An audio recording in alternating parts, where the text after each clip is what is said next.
तो last class में हम लोग क्या पढ़ रहे थे, लास्ट क्लास में हम लोग देख रहे थे सेल वॉल, और लास्ट क्लास में हम आपको सेल वॉल का फीचर्स बता दिए थे। एक बार फिर से रिवाइज करा देते हैं ताकि आगे हम आज सेल वॉल के स्ट्रक्चर पे जाएं।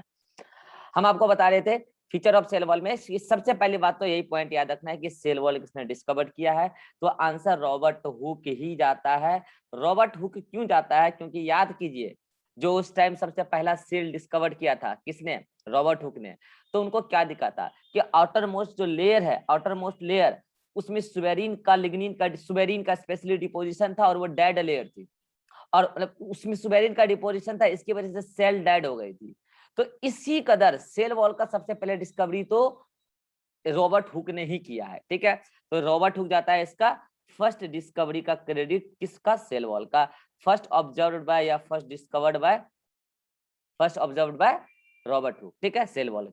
दूसरा पॉइंट क्या आता है कि cell wall outermost boundary था, याद कीजिए मैंने बताया था आपको कि ये आउटर मोस्ट बाउंड्री है किसके अंदर, ये आपको बैक्टीरिया के अंदर भी है, लेकिन बैक्टीरिया के अंदर इस सभी बाहर ग्लाइकोकाइलिस होता है, मैंने बताया था। इसके बाद फंजाई में है और इसके बाद प्लांटी में है, मतलब कि प्लांट्स में है। और ये नहीं होता है कहाँ, अब्सेंट इन कहाँ, याद कीजिए मैंने बताया था एनिमल्स में अब्सेंट होता है ये, और साथ ही साथ ये माइकोप्लाज्मा में अब्सेंट होता है। माइकोप्लाज्मा में क्यों अब्सेंट होता है ये तो आपको माइकोप्लाज्मा पढ़ाएंगे तो बताएंगे, लेकिन एक बड़ा कॉमन सा सवाल आता है कि जबकि प्लांट में सेल वॉल है एनिमल में क्यों नहीं है, जबकि एनिमल जो है, एनिमल के सेल अगर प्लांट के तुलना में देखा जाए तो ज्यादा कॉम्प्लेक्स है, ऐसा क्यों, कि इसके पास सेल वॉल फिर नहीं है, क्यों, प्रोटेक्शन इनको नहीं चाहिए क्या, और प्रोटेक्शन क्या इनको नहीं चाहिए, तो इनकी बातें हम तो माइकोप्लाज्मा में बहुत अच्छे से बताएंगे। अब एक कॉमन सेंस है भाई, एनिमल और प्लांट दोनों को अगर प्रोटेक्शन चाहिए, बाहर आउटर मोस्ट बाउंड्री है, तो भाई तो दोनों में चाहिए सेल वॉल, तो एनिमल में क्यों नहीं है सेल वॉल, तो बता सकता है क्या?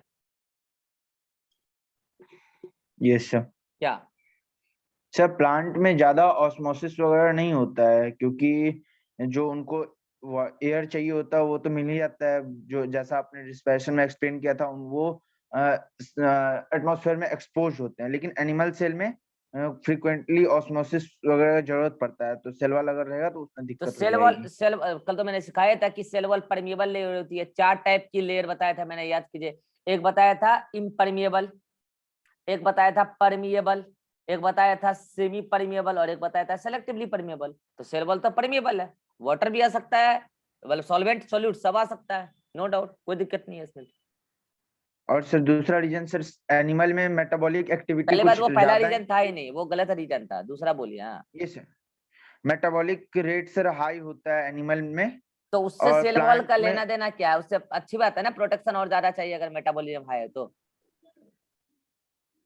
सर वो सेल वॉल के होने के कारण सर, सेल वॉल एक डेड लेयर है जिसके कारण मेटाबॉलिक रेट लो हो जाती है। कोई फर्क नहीं पड़ता, सेल वॉल डेड ले, लेकिन परमेबल है ना, जो भी चीज चाहिए वो अदर से दूसरे को चाहिए वो तो मिल ही जाएगा ना, ये सही रीजन नहीं है। दूसरा कोई बताओ।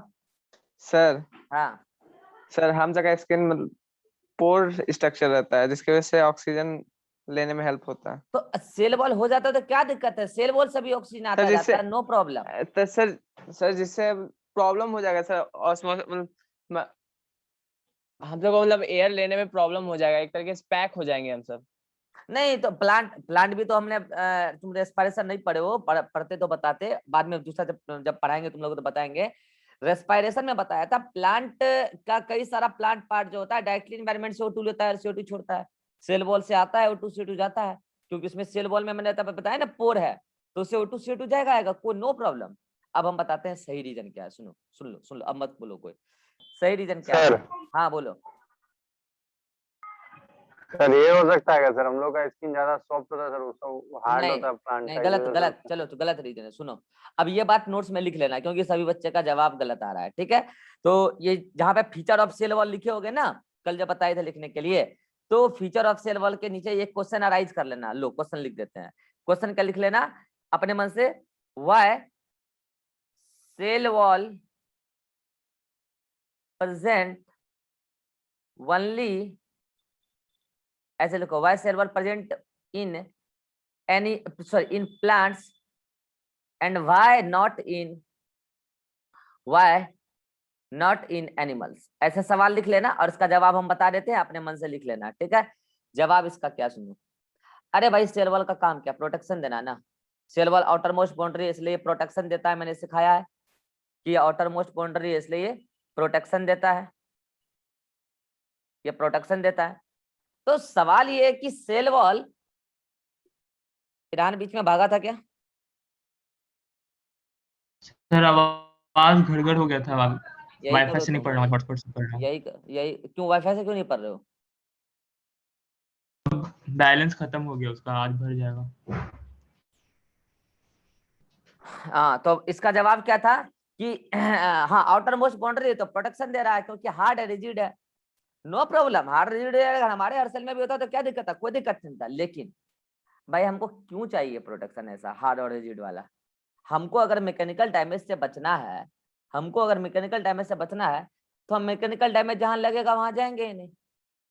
कोई खुद को अपने सामने ला लेगा क्या कि हमको मारो, लेकिन प्लांट को तो हर मैकेनिकल डैमेज को फेस करना है, वो एक ही जगह रहेगा, स्टैटिक है वो तो। अब जो स्टैटिक है तो उसको कल मैकेनिकल डैमेज आएगा तो बाहर से पहले से उसको प्रोटेक्शन देके नहीं रखेंगे तो झेलेगा कैसे?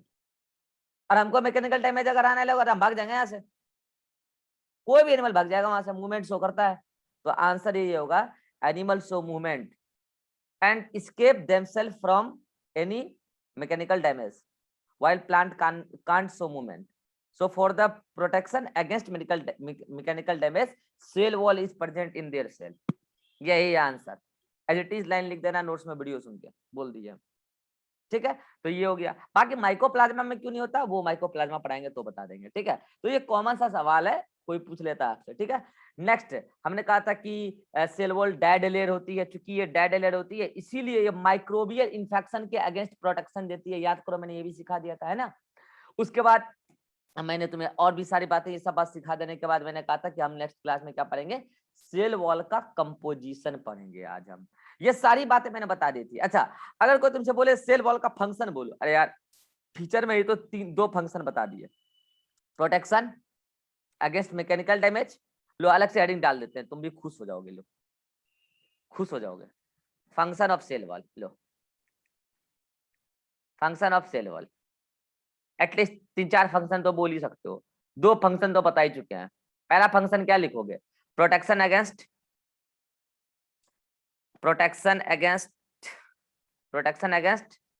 Mechanical damage.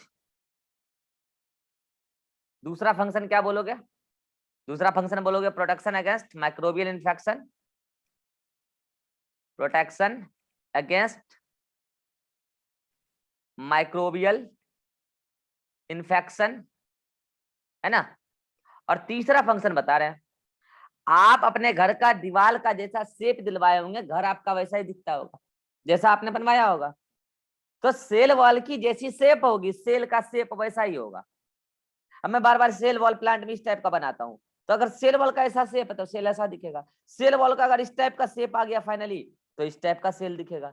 सेल वॉल इस टाइप का गया तो इस टाइप का शेप दिखेगा। मींस इसका तीसरा फंक्शन क्या होगा, provide shape to the cell, cell को शेप देता है, शेप टू द सेल। एक और फंक्शन बता रहा हूं जो अभी आगे आने वाले लेक्चर में, अभी आज ही समझाऊंगा। क्या, helps in cell to cell interaction, helps in cell to cell interaction due to presence of plasmodesmata. क्या होता है प्लाज्मोडेस्माटा, क्या होता है सेल टू सेल इंटरेक्शन, धैर्य रखो अभी आधा घंटा में समझ में आ जाएगा। तो ये है 4 फंक्शन सेल वॉल का, कोई भी पूछे तो बता देना।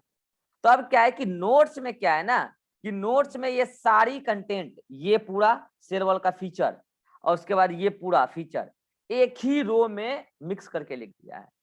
तो जो भी बच्चे नोट्स बना रहे हैं वो क्या करेंगे, ये अलग से हेडिंग डाल के लिखे ही होंगे, पहले फीचर्स ऑफ सेल वॉल, नहीं लिखे होंगे तो लिखेंगे, और उसके बाद ये हेडिंग डाल के फिर आगे लिखेंगे फंक्शन ऑफ सेल वॉल। अब फंक्शन ऑफ सेल वॉल के पहले ये वाला क्वेश्चन लिख लेंगे, why cell wall present in plant and why not in animals। और आंसर मैंने आपको बता दिया कि एनिमल शो मूवमेंट, आप वीडियो सुनकर लिख लीजिएगा, animal show movement, plant can't show movement, so for the purpose of protection against mechanical damage plant have cell wall in their cell, बस हो गया आंसर। ठीक है, और ये फंक्शन 4, इसमें 3 तो फंक्शन समझ में आ गया, एक चौथा वाला अभी नहीं आया, आधा घंटे में समझ में आ जाएगा वो भी। ठीक है, तो अब हम चलते हैं कहाँ, कंपोजिशन ऑफ सेल वॉल पे। चलिए नेक्स्ट हेडिंग डालते हैं हम लोग, क्या, कंपोजिशन ऑफ सेल वॉल।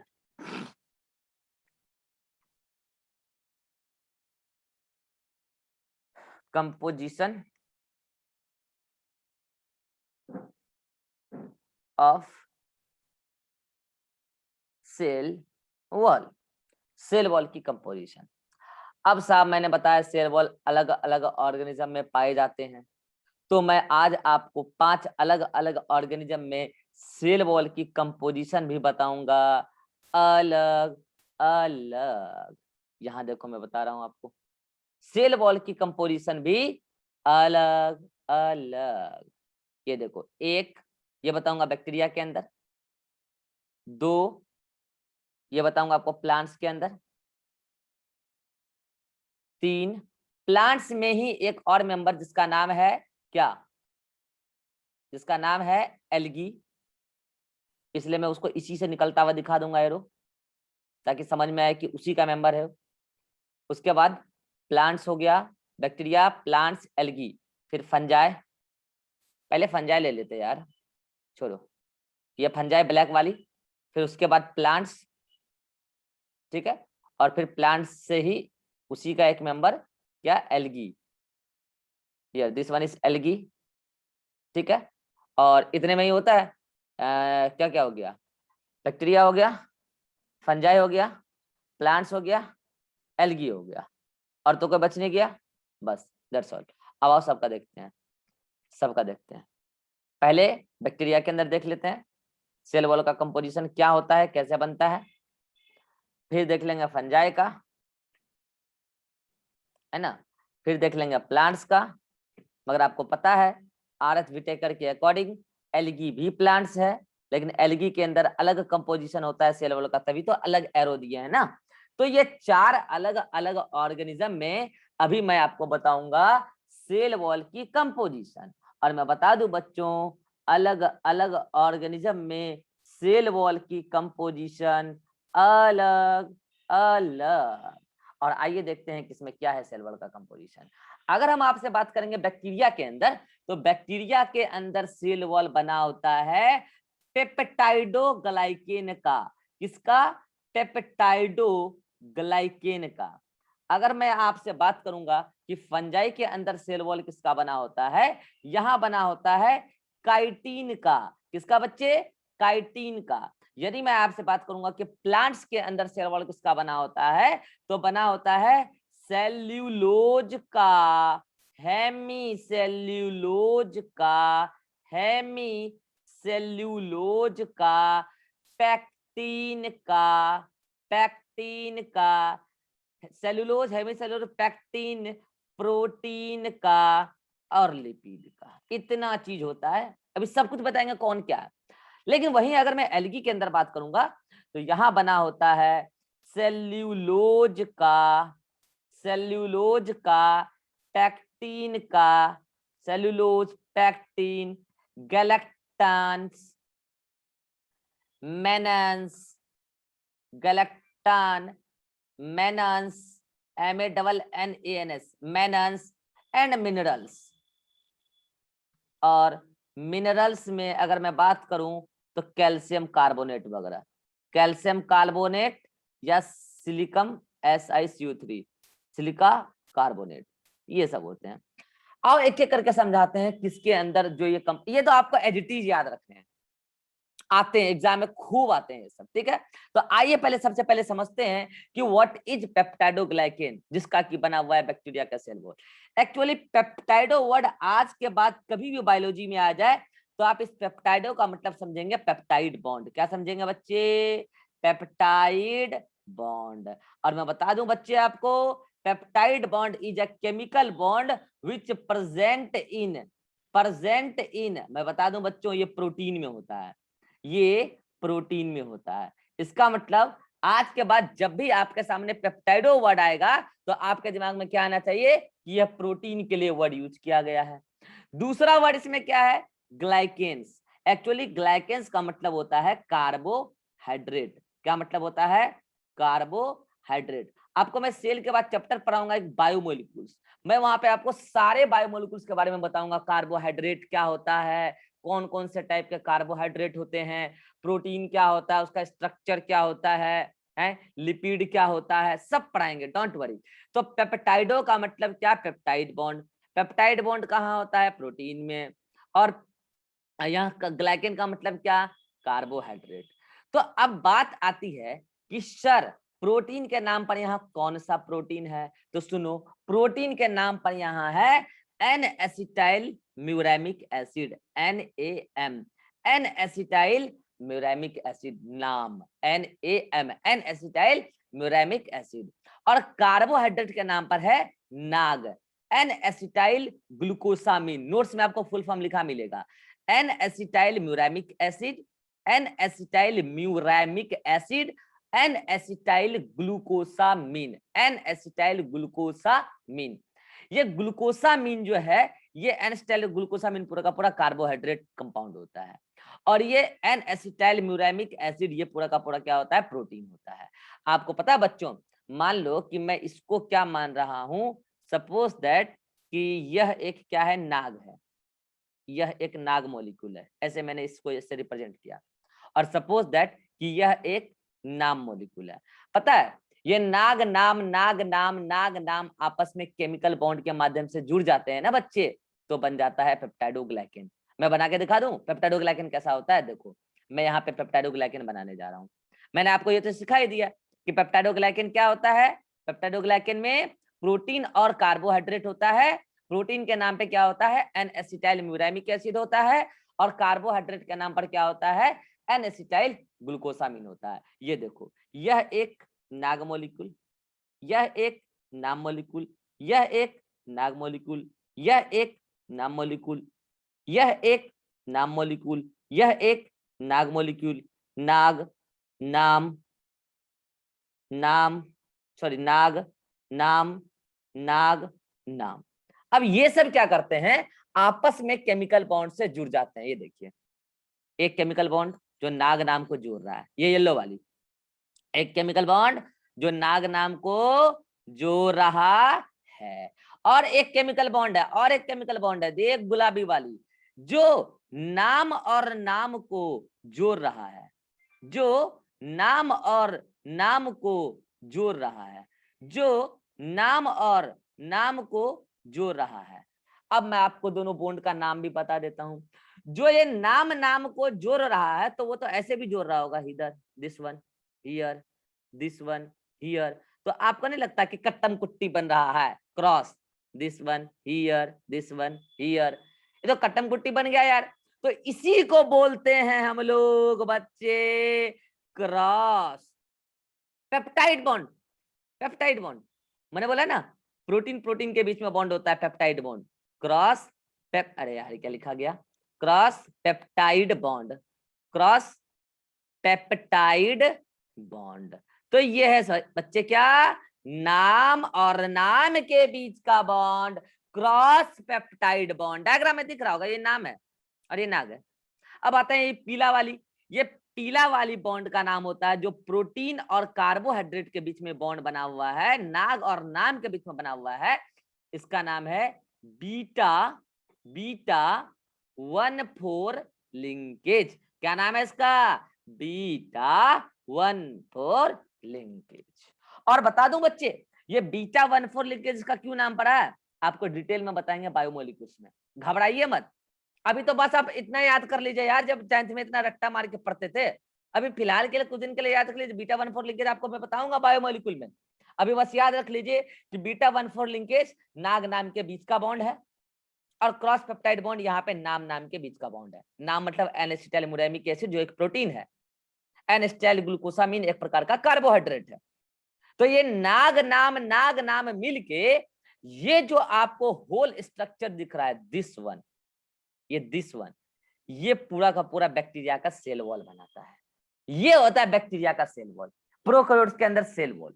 हाँ, कुछ ऑर्गेन के अंदर नाग के अलावा और भी कुछ कार्बोहाइड्रेट होते हैं, नाम के अलावा और भी थोड़े बहुत प्रोटीन होते हैं, लेकिन मोस्ट ऑफ द बैक्टीरिया के अंदर ऐसा ही सेल वॉल होता है, नाग नाम। अब मैं आपको कुछ सब्सटेंस का नाम बता रहा हूं, और ये सब्सटेंस के नाम आपको पूछे जाते हैं एग्जाम में। लीजिए मैं नीचे में इधर लिख दे रहा हूं, आप नोट्स में क्या कीजिएगा, बढ़िया से बनाइएगा, ठीक है। मैं नीचे में यहाँ पे नाम लिख दे रहा हूं, क्या, तो आप लिखिएगा anti bacterial substance, anti bacterial substance. Anti मतलब अगेंस्ट, बैक्टीरियल मतलब बैक्टीरिया, मतलब बैक्टीरिया के अगेंस्ट का सब्सटेंस मैं आपको बता रहा हूं। मैं बताऊं, दो नाम बता रहा हूं जो बैक्टीरिया के अगेंस्ट होता है, दो नाम बता रहा हूं। एक होता है लाइसोजाइम, क्या होता है, लाइसोजाइम, और एक होता है बच्चे पेनिसिलिन, एक होता है पेनिसिलिन। पेनिसिलिन एक प्रकार का एंटीबायोटिक है बच्चे, मैं आपको 12th में पढ़ाऊंगा। इस दुनिया में पहली बार जो एंटीबायोटिक ढूंढा गया था वो पेनिसिलिन था, और मैं बता दूं ये बहुत बाय चांस ढूंढ लिया गया था। एक कहानी हम करेंगे, 12th में एक चैप्टर है माइक्रोब्स ह्यूमन वेलफेयर, उसमें हम आपको पढ़ाएंगे। तो पेनिसिलिन जो है ये एक प्रकार का एंटीबायोटिक है, लाइसोजाइम एक प्रकार का एंजाइम है, और इन दोनों सब्सटेंस को कहा जाता है एंटीबैक्टीरियल सब्सटेंस। लाइसोजाइम को कहा जाता है एंटीबैक्टीरियल एंजाइम, और पेनिसिलिन का तो नाम ही है एंटीबायोटिक्स, किसी बायोटिक मतलब किसी लिविंग ऑर्गेनिज्म के अगेंस्ट, और वो बैक्टीरिया के अगेंस्ट। क्यों भाई ऐसा क्यों बोला जाता है, तो सुनिए, यदि पेनिसिलिन डाल दिया जाए बैक्टीरिया के बॉडी पर, तो वो बैक्टीरिया इस बीटा-1,4 लिंकेज को ब्रेक कर देता है, या तो ब्रेक कर देता है या तो बनने नहीं देता है। एक बार बताइए, बैक्टीरिया अपना नंबर बढ़ाएगा तो नया बैक्टीरिया बनेगा, तो नया बैक्टीरिया में सेल वॉल का भी फॉर्मेशन होना पड़ेगा ना, तो नए बैक्टीरिया में बीटा-1,4 लिंकेज बनने ही नहीं देगा, ये कौन, पेनिसिलिन। तो नया बैक्टीरिया आएगा नहीं, तो बैक्टीरिया अपना नंबर ही नहीं बढ़ा पाएगा, उसका ग्रोथ रुक गया। और जो बैक्टीरिया पहले से है कोशिश करता है पेनिसिलिन उस बैक्टीरिया का बीटा-1,4 लिंकेज को तोड़ दें, तो बैक्टीरिया मर जाएगा। सेल वॉल तोड़ दिए ना, अब जिस ऑर्गेनिज्म के अंदर वो गया इन्फेक्शन काउज करने के लिए, बैक्टीरिया आपके अंदर आया है, तो आप एंटीबायोटिक खाए जिसमें पेनिसिलिन है, तो बैक्टीरिया का सेल वॉल टूट गया, सेल वॉल टूट गया तो अब बैक्टीरिया को आपके बॉडी का अदर एसिड अदर एंजाइम उसको मार दिया, यही होता है, इसलिए इसको बोल रहे हैं पेनिसिलिन को एंटीबैक्टीरियल सब्सटेंस। रही बात लाइसोजाइम की, तो लाइसोजाइम भी एंटीबैक्टीरियल सब्सटेंस है, लेकिन एंजाइम है। तो अगर लाइसोजाइम आपने छिड़क दिया, कहां से आएगा लाइसोजाइम, आपके थूक में है, आपके आंसू में है, तो कहते हैं ना कट लग जाए थूक दो, किसने सिखाया थूक दो, क्योंकि उस सलाइवा में भी क्या है, लाइसोजाइम। कह रहे अगर आंसू आ रहा हो तो वहां पे लगा लो, उससे क्या होगा भाई, इसमें लाइसोजाइम है। लाइसोजाइम क्या करेगा पता है, लाइसोजाइम इस क्रॉस पेप्टाइड बॉन्ड को तोड़ देगा। लाइसोजाइम अगर क्रॉस पेप्टाइड बॉन्ड को तोड़ देगा तो भी तो सेल वॉल डैमेज हो जाएगा ना यार, नाम अलग हो जाएगा, तो फिर बीटा-1,4 लिंकेज क्या कर लेगा, वो तो वैसे ही वीक रह जाएगा ना अकेले में। इतना अच्छे से यहाँ पे एकदम जोर जार के बनाया गया था सेल वॉल, तो कुल मिला के बैक्टीरिया का सेल वॉल वीक, बैक्टीरिया का आउटर मोस्ट बाउंड्री गया, अब तो उसको आपका एसिड भी मार देगा, अब तो आपको उसका आपके अंदर जो एंजाइम होगा वो भी उसको मार देगा, आपके अंदर मैकेनिकल डैमेज उसको कहीं लग जाएगा तो मर जाएगा। कुल मिला के बैक्टीरिया का सोफरा समाप्त, इसलिए बोला पेनिसिलिन और लाइसोजाइम को एंटीबैक्टीरियल सब्सटेंस। तो ये था बैक्टीरिया का सेल वॉल जो बनी होती है पेप्टाइडोग्लाइकेन की, और पेप्टाइडोग्लाइकेन में होता है नाम और नाग, और नाग के बीच कोई बॉन्ड नहीं होता बच्चे, नाग के बीच कोई बॉन्ड नहीं होता, बॉन्ड तो होता है नाम और नाम के बीच। हाँ, नाम के बीच का बॉन्ड को क्रॉस पेप्टाइड बॉन्ड कहते हैं, लेकिन नाग और नाम के बीच भी बॉन्ड होता है, और उस बॉन्ड का नाम है पीला वाला बीटा-1,4 लिंकेज। और कौन किससे टूट सकता है हमने बता दिया आपको, एक एंटीबायोटिक पेनिसिलिन से बीटा-1,4 लिंकेज, और एक क्रॉस पेप्टाइड बॉन्ड लाइसोजाइम से, इसलिए इन दोनों को बोल रहे हैं एंटीबैक्टीरियल सब्सटेंस, और आप एज एंटीबैक्टीरियल सब्सटेंस को यूज भी करते हो जहां कट लग जाता है। अच्छा, जहां कट लग गया वहां पे आप थूकते क्यों, थूकते इसलिए हो कि वहां कट लग गया ना, तो वहां से बैक्टीरिया आपके बॉडी में एंटर कर सकता है, तो आप वहां थूक दो तो वहां लाइसोजाइम आ जाएगा, और अगर आप वहां पे थूक दिए और वहां लाइसोजाइम आ जाएगा, तब तो वहां पे बैक्टीरिया आएगा भी तो नहीं कुछ कर पाएगा, बैक्टीरिया मर जाएगा, और अगर बैक्टीरिया मर जाएगा तो आपको वो कोई हार्म काउज करा ही नहीं पाएगा। यही है उसका पूरा का पूरा एक्शन एंटीबैक्टीरियल सब्सटेंस पेनिसिलिन और लाइसोजाइम का। तो ये हमने आपको पूरा का पूरा बताया बैक्टीरिया के अंदर क्या है इस एंटीबैक्टीरियल सब्सटेंस का रोल? बैक्टीरिया के अंदर सेल वॉल किस चीज का बना है? तो पेप्टाइडोग्लाइकेन का बना है। तनय आप आए हैं अभी, आप काफी लेट हैं, ठीक है, तो आप या तो अगर क्लास सुनना चाहते हैं तो सुन लीजिए, नहीं तो आप हमसे क्लास के बाद बात कीजिएगा, ठीक है। आप लेट आए, क्लास आधा घंटा निकल चुकी है। Yes sir. तो एक काम कीजिए, आप सुनिएगा लेक्चर तो Yes. सुनिए, बैठ के सुनिए, लेकिन स्पीकर ऑफ रख लीजिए। जब स्पीकर ऑन करने बोलेंगे तो ऑन करना है। भाई देखिए नीचे में साउंड होगा, है ना? Yes sir. हाँ साउंड होगा तो साउंड को ऑफ कर लीजिए और कैमरा को भी। आप सुनिए ध्यान से हमारी बातें जो हम कह रहे हैं, उसके बाद हम क्लास के बाद आपसे बात कर लेंगे, ठीक है। तो ये है आपका क्या, बैक्टीरिया। बैक्टीरिया के अंदर सेल वॉल सबको समझ में आ गया? हाथ खड़ा करो जल्दी से, फटाफट फटाफट। सर हाँ सर क्रॉस पेप्टाइड बॉन्ड कौन बनाता है सर, और B1,4 लिंकेज कौन करता है? अरे बोले तो ये β14 लिंकेज है ना, ये जो नाग है ना, नाग एक कार्बोहाइड्रेट है। इसका स्ट्रक्चर अभी आपको हम नहीं बताया, बायोमोलिक्यूल में बताएंगे, लेकिन तो इसमें जो कार्बन हाइड्रोजन ऑक्सीजन होते हैं ना, वो एटम, इस नाम में भी कार्बन हाइड्रोजन ऑक्सीजन एटम होते हैं। यह भी एक मॉलिक्यूल पूरा का पूरा स्ट्रक्चर होता है इसका। इस सबका स्ट्रक्चर आपको बायोमोलिक्यूल में बताएंगे। तो इसका एटम इसके एटम के साथ कहीं ना कहीं बॉन्ड बना लेता है और उसको बोलते हैं β14 लिंकेज। ऐसे ही नाम और नाम के एटम भी आपस में बॉन्ड बना लेते हैं, जिसको बोलते हैं क्रॉस पेप्टाइड बॉन्ड। अब वो एटम कौन से होते हैं, सब खूब पॉपुलर क्वेश्चन है पीएमटी का, इस बार आया भी है। β14 लिंकेज किन के बीच में बॉन्ड होता है? तो देखिए ये सब बात आपको अगर यहाँ बताएंगे तो फिर हमको स्ट्रक्चर समझाना पड़ेगा, और ये सब चीज बायोमोलिक्यूल चैप्टर में हम पढ़ने वाले हैं, इसलिए इसमें हम टाइम वेस्ट नहीं कर रहे हैं। बस आप इतना याद रखिए भी क्या, कि नाग और नाम के बीच β14 लिंकेज और नाम के बीच क्रॉस, कौन से एटम के बीच में बना है सब बताएंगे आपको बायोमोलिक्यूल में। क्लियर? सर हाँ पीएमटी क्या होता है? अरे यार मतलब गजब डाउट पूछे हो, ठीक है बता देते हैं। ऐसा आप लोग का हम एक सेशन लगाने वाले थे, ठीक है। वैसे मैं मोटिवेशन फालतू का देता नहीं हूँ, ठीक है, पढ़ाई कोई मोटिवेशन मानता हूँ। पीएमटी का मतलब होता है प्री मेडिकल टेस्ट, ठीक है। प्री मेडिकल, मेडिकल मतलब आप मेडिकल साइंस में जा रहे हैं, मतलब आप एमबीबीएस करने जा रहे हैं, तो उससे पहले आपका टेस्ट लिया जाता है जिसको बोलते हैं पीएमटी, एंट्रेंस टेस्ट, जिसमें कि आप क्वालिफाई करने के बाद किसी भी कॉलेजेस में आप मेडिकल कॉलेज में जाएंगे और एक सीट लेके एमबीबीएस करेंगे। तो अब इस पीएमटी को पहले एआईपीएमटी के नाम से जानते थे, एआईपीएमटी के नाम से जानते थे, all India pre medical test, all India level पर पीएमटी। और ऐसे ही फिर अलग अलग स्टेट पीएमटी होता था, बीसीसी के नाम से या अलग अलग नाम से, आरपीएमटी राजस्थान पीएमटी के नाम से, तो अलग अलग नाम से लेते थे लोग। अब ये सब हटा फटा के एक सिंगल एग्जाम कर दिया गया, नीट। और नीट का नाम में कहीं पे नाम से पता नहीं चल रहा है कि ये मेडिकल का एग्जाम है। इसका तो नाम क्या है, national entrance eligibility test. 1 second, इसका नाम है नेशनल एंट्रेंस एलिजिबिलिटी टेस्ट। अब नाम से पता नहीं चलता है कि मेडिकल का टेस्ट है, लेकिन एक्चुअल में है तो ये भी पीएमटी है ना, ये भी तो प्री मेडिकल टेस्ट ही है ना। मेडिकल में जाने से पहले का एक एंट्रेंस टेस्ट है, तो यही होता है पीएमटी। अब बोले डाउट तो कोई नहीं पूछोगे ना यार? No sir. हाँ तो पीएमटी ये होता है। तो पीएमटी का ही पॉपुलर सवाल है कि किस एटम के बीच में आता है, लेकिन ये बात हम बायोमोलिक्यूल में बताएंगे, वहां पे अच्छे से स्ट्रक्चर समझाएंगे, तभी आपको समझ में आएगा कौन कौन से एटम के बीच में, ठीक है। तो बैक्टीरिया का सेल वॉल मैंने समझा दिया। रही बात फंजाई के अंदर काइटिन का बना होता है। बच्चों जैसे पेप्टाइडोग्लाइकेन बना होता है नाग और नाम का, वैसे काइटिन बना होता है नाग नाग नाग नाग और नाग नाग नाग का।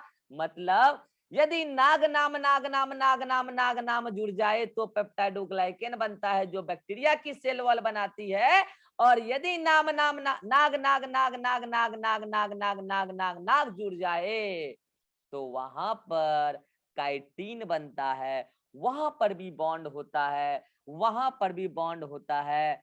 सारे बॉन्ड का आपको नाम बताया जाएगा। ये तो कंप्लीट स्ट्रक्चर आपको दिख रहा है, दिस वन। अरे रे रे, ये तो मेरा टेढ़ा हो गया, तो टेढ़ा हो गया नहीं, कोई बात नहीं है यार, मैंने टेढ़ा बना दिया, कोई बात नहीं है। ये जो कंप्लीट स्ट्रक्चर आपको दिख रहा है, ये क्या है, काइटिन है। और यही पूरा बॉन्ड का नाम छोड़िए, अभी बॉन्ड का नाम जो हमको यहाँ बताना है बता रहे हैं, सब बताएंगे बायोमोलिक्यूल में। ये जो पूरा का पूरा बॉन्ड बन रहा है ये काइटिन है, और फंजाई के बाहर जो सेल वॉल होती है वो काइटिन की बनी होती है। तो यदि नाग नाग नाग नाग पॉलीमराइज हो जाए, पॉलीमराइजेशन का मतलब क्या होता है सुन लीजिए जल्दी से। पॉलीमराइजेशन, अरे सन सन सन मतलब प्रोसेस, पॉली मतलब अनेक, मर मतलब यूनिट। यदि बहुत सारे यूनिट के जुड़ने की कोई प्रोसेस है तो उसी को पॉलीमराइजेशन कहते हैं। नाग एक यूनिट हुआ, अगर ऐसे कई सारे नाग आपस में जुड़ जाए तो पॉलीमर ऑफ नाग हो गया, जिसको काइटिन कहते हो आप। मींस काइटिन इस ब्रैकेट में आप लिख सकते हो, it is polymer of NAG, polymer of NAG. और इसके ब्रैकेट में आप लिख सकते हो पॉलीमर ऑफ नाग एंड नाम, नाग एंड नाम, नाम प्रोटीन, नाग कार्बोहाइड्रेट, तो पेप्टाइडोग्लाइकन बन गया। तो यही नाग नाम जुड़ने की प्रोसेस पेप्टाइडोग्लाइकन के अंदर पॉलीमराइजेशन, यहाँ नाग नाग जुड़ने की प्रोसेस पॉलीमराइजेशन, यहाँ पॉलीमर बना पेप्टाइडोग्लाइकन, मोनोमर था नाग और नाम, यहाँ पॉलीमर बना काइटिन और मोनोमर था नाग। तो काइटिन ही सेल वॉल बनाती है फंजाई की, केवल काइटिन होता है उसमें, पॉपुलर सवाल है पीएमटी का। बैक्टीरिया के अंदर पेप्टाइडोग्लाइकन बनाती है सेल वॉल, पॉपुलर सवाल है पीएमटी का। अब आते हैं प्लांट्स के अंदर, अब आते हैं प्लांट्स के अंदर। प्लांट्स के अंदर सेलुलोज, हेमीसेलुलोज, पेक्टिन। मैं बता दूं क्वेश्चन था। हाँ, बड़ू को पहले बताने दो पूरा, तब एक साथ पूछना डाउट, ठीक है? इस मीटिंग में 6 मिनट बचा हमारे। और यहाँ पे सेलुलोज, हेमीसेलुलोज, पेक्टिन जो है ये सब के सब क्या है? पॉलीसेक्राइड है। क्या है? पॉलीसेक्राइड। अब बोलोगे सर ये पॉलीसेक्राइड क्या होता है? बच्चे कार्बोहाइड्रेट कई प्रकार का होता है, आपको हम बताएंगे, डाइसेक्राइड, मोनोसेक्राइड, पॉलीसेक्राइड। ये 3 प्रकार का क्यों होता है, क्या अंतर है, सब बात आपको बायोमोलिक्यूल में पढ़ाएंगे यार। बस आप इतना याद रखो ना कि ये सब कार्बोहाइड्रेट है। पॉलीसेक्राइड क्या है? कार्बोहाइड्रेट है। और यहाँ पर पॉलीसेक्राइड के नाम पर प्लांट के सेल वॉल में क्या क्या होता है? तो सेलुलोज भी होता है, हेमीसेलुलोज भी होता है और पेक्टिन भी होता है। तो कार्बोहाइड्रेट के नाम पे ये 3 हो गया। बाकी थोड़ा बहुत प्रोटीन भी होता है, थोड़ा बहुत लिपिड भी होता है। इसी का बना होता है प्लांट का सेल वॉल। अब आते हैं एल्गी के अंदर। एल्गी के अंदर भी सेलुलोज है, पेक्टिन है, गैलेक्टन्स है, ये गैलेंस नहीं है यार, GALACTANS, गैलेक्टन्स है। अब मैं बता दूं बच्चों फिर से यहाँ पे वही बात, ये सेलुलोज, पेक्टिन और गैलेक्टन्स ये सब भी क्या है? पॉलीसेक्राइड है यार। ये सब भी क्या है? पॉलीसेक्राइड है, मतलब कार्बोहाइड्रेट है। इसके यहाँ मेनस तक, यहाँ तक मेनस तक ये सब पॉलीसेक्राइड है। इसके अलावा इसमें प्रोटीन लिपिड नहीं होता है इसकी बैक्टीरिया एल्गी की सेल वॉल में। तो क्या होता है अलग से? मिनरल्स होता है, ज्यादातर कैल्शियम कार्बोनेट होता है, थोड़ा बहुत सिलिका कार्बोनेट भी होता है, सिलिकॉन भी, सिलिकॉन कार्बोनेट, सिलिकॉन अकेले में नहीं, सिलिकॉन कार्बोनेट। तो ये कंपोजिशन है किसके? एल्गी के सेल वॉल की। तो कुल मिला के ओवरव्यू अगर आपको बताया जाए तो आप बैक्टीरिया के अंदर सेल वॉल का कंपोजिशन क्या बताओगे? पेप्टाइडोग्लाइकन। फिर वो किस चीज का बना है मैंने बता दिया, नाग नाम, नाग नाम के बीच का बॉन्ड भी बता दिया। फंजाई के अंदर सेल वॉल किस चीज का बना है? काइटिन का, तो वो किस चीज का है? तो नाग का बना हुआ है। प्लांट के अंदर सेल वॉल किस चीज का बना हुआ है? तो पॉलीसेक्राइड के नाम पर सेलुलोज, हेमीसेलुलोज, पेक्टिन और थोड़ा बहुत प्रोटीन और लिपिड भी है, तो प्लांट का सेल वॉल बन जाता है उससे। फिर आता है एल्गी। एल्गी के अंदर सेल वॉल किस चीज का? जबकि एल्गी भी प्लांट है लेकिन उसके अंदर अलग कंपोजिशन होता है सेल वॉल का अदर प्लांट के तुलना में। सेलुलोज, पेक्टिन, गैलेक्टन्स, मेनस और मिनरल्स होता है साहब। तो ये है अलग अलग कंपोजिशन। अब रही बात, कुछ एक्सेप्शंस भी होते हैं, कुछ एक्सेप्शंस भी होते हैं। जैसे कि मैं आपको एक बैक्टीरिया का नाम बताता हूं, उस बैक्टीरिया का नाम है, नीचे आप लोग यहाँ पे नीचे में लिखना एक्सेप्शन, मेरे पास जगह नहीं है, लीजिए मैं नेक्स्ट पेज पे ले लेता हूँ। एक्सेप्शन बैक्टीरिया का, एक्सेप्शन मैं बता दूं बच्चों, बैक्टीरिया में एक बैक्टीरिया का नाम है एसिटोबैक्टर एसिटी, एसिटोबैक्टर एसिटी। मैं बता दूं बच्चों, एसिटोबैक्टर एसिटी बैक्टीरिया के अंदर सेल वॉल सेलुलोज का बना होता है, सेलुलोज का बना होता है। Cell wall made up of cellulose. तो ये एक्सेप्शन हो गया ना यार, सारे बैक्टीरिया में पेप्टाइडोग्लाइकन है और कार्बोहाइड्रेट के नाम पे नाग है, नाग एन-एसिटाइल ग्लूकोसामिन। लेकिन एक बैक्टीरिया एसिटोबैक्टर एसिटी जिसके अंदर सेलुलोज का बना हुआ है। अब ऐसे फंजाई में भी एक एक्सेप्शन है, याद कीजिए मैंने फंजाई में एक क्लास बताया था आपको, क्लास ऊमाइसिटीज, याद आ गया होगा, क्लास ऊमाइसिटीज, और क्लास ऊमाइसिटीज के अंदर सेल वॉल बना होता है किसका? सेल्यूलोज का। Cell wall made up of, cell wall made up of cellulose. तो ये है सेल वॉल की कंपोजिशन। तो बस ये दो एक्सेप्शन आपको अलग से याद रखना है, किसका? बैक्टीरिया और फंजाई का। बैक्टीरिया में एक्सेप्शन क्रिएट कर देता है कौन? एसिटोबैक्टर एसिटी, जिसके अंदर सेल्यूलोज का सेल वॉल बना, बाकी बैक्टीरिया के अंदर पेप्टाइडोग्लाइकिन का बना है। ऐसे ही एक्सेप्शन क्रिएट कर देता है फंजाई के अंदर। फंजाई के अंदर सेल वॉल बना होता है काइटिन का, लेकिन क्लास ऊमाइसिटीज है, उसके अंदर सेल वॉल बना होता है सेल्यूलोज का। तो ये कुछ एक्सेप्शन क्रिएट हो जाते हैं यहाँ पे। ये है फाइनली अलग अलग ऑर्गेनिज्म के अंदर सेल वॉल की कंपोजिशन अलग अलग। और आप ऐसे ही चार्ट बनाओगे, स्क्रीनशॉट लो जल्दी से, 1 2 3 क्लिक, स्क्रीनशॉट लो, 1 2 3 क्लिक। तो आप क्या करोगे, ये चार्ट अभी जल्दी से याद करो। उसके बाद नोट्स में जिस पेज पे ये भी लिखा हुआ था, ये सब कुछ लिखा हुआ था, एक ही पेज पे सब मैटर लिखा हुआ है, तो पहले तो ये स्क्रीनशॉट याद कर लेना, उसके बाद नोट्स का वो मैटर देख लेना। फिर आपका जो डाउट है वो हम अभी नेक्स्ट मीटिंग में भी लेंगे, और फिर नेक्स्ट मीटिंग में पढ़ेंगे कि सेल वॉल बनता कैसे है। ठीक है, ये मीटिंग का बस 1 मिनट समय बचा है। ठीक है, मिलते हैं नेक्स्ट मीटिंग में।